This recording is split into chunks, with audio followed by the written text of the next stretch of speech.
So today we've got some pretty cool news. We've got the iPhone names changing to Pro, and we've got the battery service message controversy. I'm Skylar, let's get started.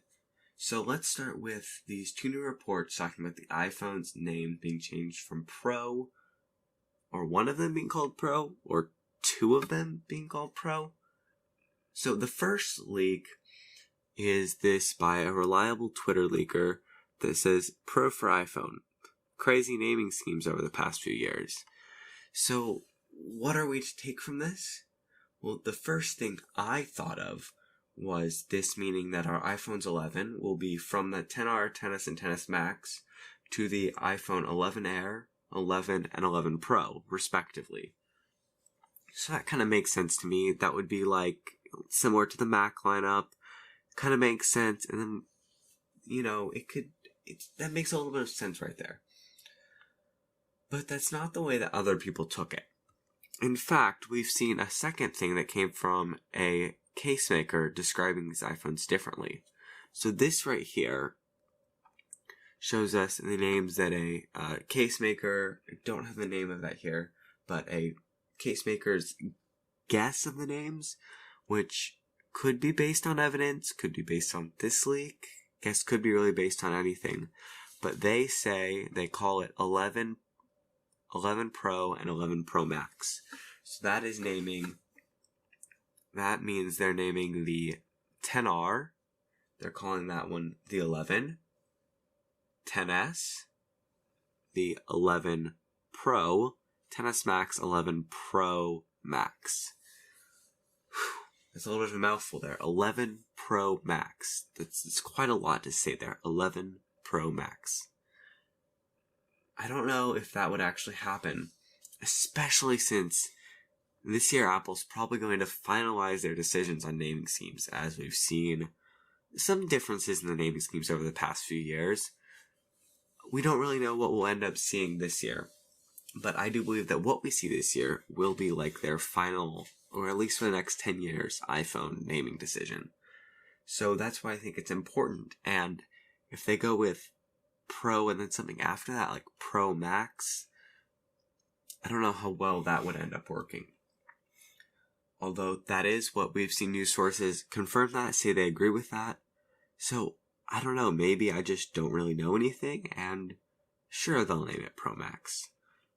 We'll just have to see, but Pro is probably coming in the naming of this year's iPhones. So here's what we've got for the iPhone event where these will be released.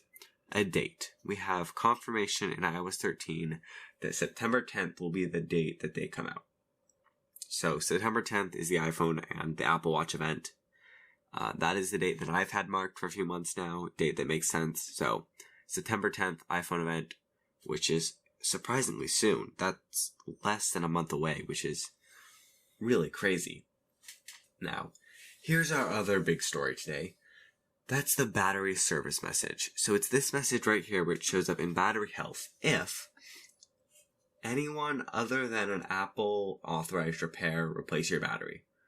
So if your battery is replaced by you or a third party place that's not Apple authorized, then this message will pop up in settings. It doesn't necessarily mean it's not a genuine battery. It just means that it hasn't been paired, which only Apple can do because there's a microchip in the batteries that has to be paired for this message not to show up. The message shows up on iOS 12 and 13 on the iPhone XR, XS, and XS Max, so only really affects new devices, but I don't understand why it's such a big deal. I've looked into this, and I'm pretty sure this is all it is it's this message and battery health doesn't work.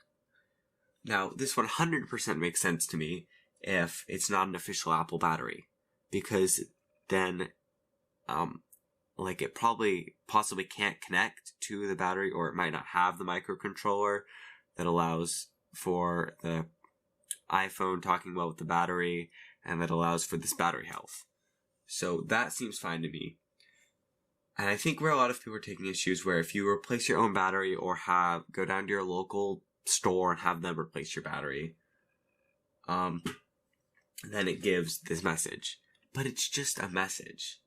And it could be over like safety concerns or something. Like, as we've seen, if the battery is just replaced, there can be problems caused by that.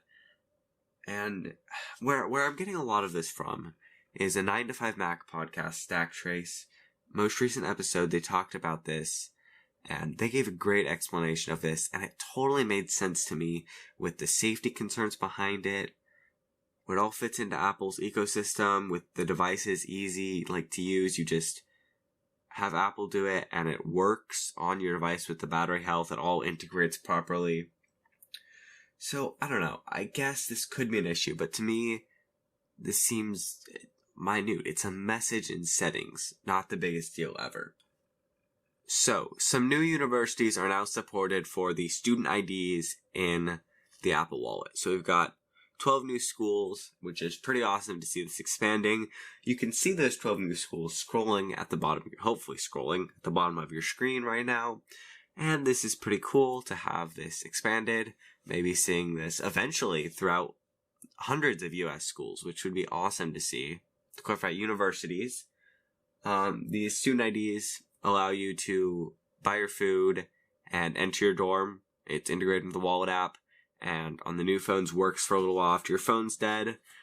So that's pretty useful and cool to see in here. So you can see those universities at the bottom. I'm Skylar. Thanks for watching. Bye.